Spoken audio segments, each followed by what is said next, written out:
Oi gente, tudo bem? Eu sou Helenice Prim e vamos continuar a leitura do Kybalion. A gente está no capítulo 4, que se chama O Todo. E ele começa com a seguinte frase: sob as aparências do universo, do tempo, do espaço e da mobilidade, está sempre coberta a realidade substancial, a verdade fundamental, o Kybalion. A substância é aquilo que se oculta debaixo de todas as manifestações exteriores. A essência, a realidade essencial, a coisa em si mesma, etc. Substancial é aquilo que existe atualmente, que é o elemento essencial, que é real. A realidade é o estado real, verdadeiro, permanente, duradouro, atual de um ente. Debaixo e dentro de todas as aparências ou manifestações exteriores, sempre houve uma realidade substancial. Essa é a lei. O homem, considerando o universo de que é simplesmente uma partícula, observa que tudo se transforma em matéria, em forças e em estados mentais. Ele conhece que nada é real, mas que, pelo contrário, tudo é móvel e condicional. Nada está parado, tudo nasce, cresce e morre. No momento em que uma coisa chega a seu auge, logo começa a declinar. A lei do ritmo está em constante ação. Não há realidade, qualidade duradoura, fixidez ou substancialidade em qualquer coisa que seja. Nada é permanente. Tudo se transforma. O homem que observa as leis do universo vê que todas as coisas evoluem de outras coisas e resolvem-se em outras. Vê uma constante ação e reação, um fluxo e refluxo, uma criação e destruição, o nascimento, o crescimento e a morte. Nada é permanente, tudo se transforma. Se esse homem for um pensador ativo, ele realizará todas essas coisas mudáveis, que serão, contudo, aparências ou manifestações exteriores da mesma força oculta, da mesma realidade substancial.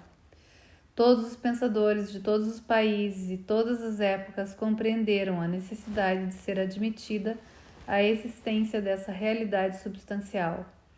Todas as filosofias dignas deste nome acham-se baseadas nesta opinião. Os homens deram a esta realidade substancial muitas denominações. Muitos designaram-na sob o termo divindade, sob diversos títulos. Outros chamaram-na eterna e infinita energia. Outros ainda deram-lhe simplesmente o nome de matéria, mas todos reconheceram a sua existência. Isso é evidente por si mesmo. Não é necessário argumentos.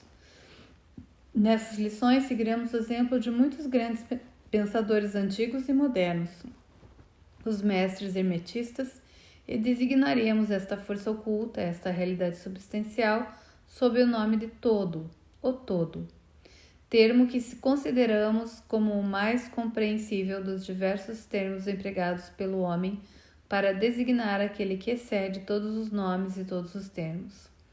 Aceitamos e ensinamos as ideias dos grandes pensadores herméticos de todos os tempos, assim como as destas almas iluminadas, que galgaram elevados planos de existência e que afirmam a natureza íntima de todo ser incognoscível. Isto é assim porque ninguém pode compreender pelo próprio todo a natureza e a existência íntima dele.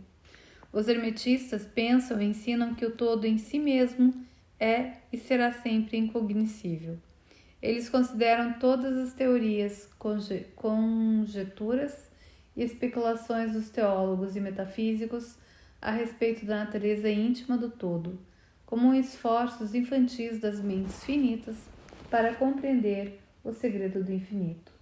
Tais esforços sempre desviaram e desviarão da verdadeira natureza do seu fim. Uma pessoa que prossegue em tais investigações vai de circuito em circuito no labirinto do pensamento, prejudicar o seu são raciocínio, a sua ação e a sua conduta, até ficar totalmente inutilizada para o trabalho da vida. É como o esquilo que furiosamente corre dentro da redondeza da sua gaiola, caminhando sempre sem nunca chegar em parte alguma, e parando só quando se assusta. É enfim um prisioneiro. Porém, são ainda mais presunçosos os que atribuem ao todo a personalidade, as qualidades e propriedades, característicos e atributos deles mesmos, e querem que o todo tenha emoções, sensações e outras características humanas que estão abaixo das pequenas qualidades do gênero humano, tais como a inveja, o desejo de lisonjas e louvores, desejo de oferendas e adorações, e todos os outros atributos que sobrevivem desde a infância da raça. Tais ideias não são dignas de pessoas maduras e vão sendo rapidamente abandonadas. Venho a propósito dizer aqui que fazemos distinção entre a religião e a teologia, entre a filosofia e a metafísica. A religião, para nós, é a realização institucional da existência do todo e sua relação para com ele, ao passo que a teologia representa o esforço do homem em atribuir-lhe personalidade, qualidades e características. As teorias a respeito de seus negócios, planos, desejos e vontades, e as apropriações de tudo isso para o ofício de mediadores entre o todo e o povo. A filosofia é para nós a investigação de acordo com o conhecimento das coisas conhecíveis e concebíveis, ao passo que a metafísica é o intento de levar a investigação às regiões incognoscíveis e inconcebíveis e além de seus limites, com a mesma tendência que a teologia. Por conseguinte, a religião e a filosofia são para nós coisas que têm o seu princípio na realidade, ao passo que a teologia e a metafísica parecem delgados caniços, enraizados na areia movediça da ignorância e nada mais constituem que o mais incerto apoio para a mente ou a alma do homem. Não insistiremos com os estudantes que aceitem estas definições, só mencionamo-las para mostrar a posição em que nos colocamos neste assunto. Seja como for, falaremos muito pouco sobre a teologia e a metafísica. Mas, conquanto a natureza essencial do todo seja incognoscível, existem certas verdades conexas com a sua existência que a mente humana foi obrigada a aceitar. E o exame destas verdades forma um assunto próprio para investigações, mormente quando elas concordam com o testemunho do iluminado nos planos superiores. Nós vos convidamos a fazer estas investigações.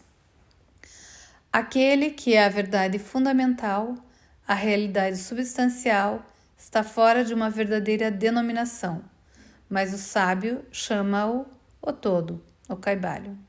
Na sua essência, o todo é incognoscível, o Kaivalya. Mas os testemunhos da razão devem ser hospitaleiramente recebidos e tratados com respeito, o Kaivalya. A razão humana, cujos testemunhos devemos aceitar ao raciocinar sobre alguma coisa, nos diz o seguinte a respeito do todo, mas sem pretender levantar o véu do incognoscível. 1. O todo é tudo o que é real. Nada pode existir fora do todo, porque, do contrário, o todo não seria mais o tudo. 2. O todo é infinito, porque não há quem defina, restrinja e limite o todo.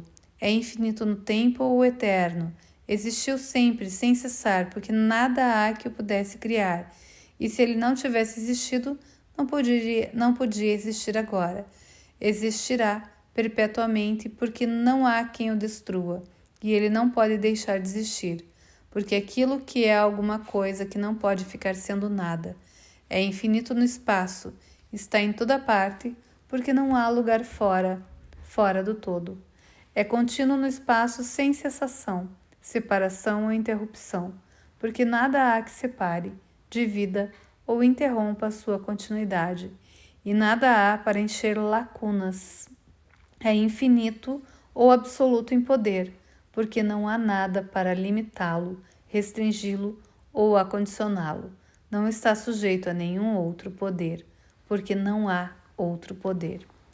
E a terceira é: o todo é imutável, ou não está sujeito a ser mudado na sua natureza real. nada há que possa operar mudanças nele, nada há em que possa ser mudado, nem nada que tenha sido mudado. Não pode ser aumentado nem diminuído, nem ficar maior ou menor, seja qual for o motivo. Ele sempre foi e sempre será tal como é agora. O todo, nada houve, nada há e nada haverá em que ele possa ser mudado. O todo, sendo infinito, absoluto, eterno e imutável, segue-se que tudo o que é finito, passageiro, condicional e mutável não é o todo. E como não há nada real fora do todo, todas as coisas finitas não são reais. Não deveis ficar admirados e espantados das nossas palavras. Não queremos levar-vos à ciência cristã, fundada sobre a parte inferior da filosofia hermética, a uma reconciliação para o aparente estado contraditório atual do assunto. Tende paciência, que nós trataremos desse assunto em seu tempo. Vemos ao redor de nós que aquilo que se chama matéria constitui o princípio de todas as formas. É o todo simplesmente matéria? Absolutamente não. A matéria não pode manifestar a vida ou a mente, e como a vida e a mente são manifestadas no universo, porque nada é superior à sua própria origem, nada se manifesta como efeito que não esteja na causa. Nada evolui como consequente, que não tenha evoluído como antecedente.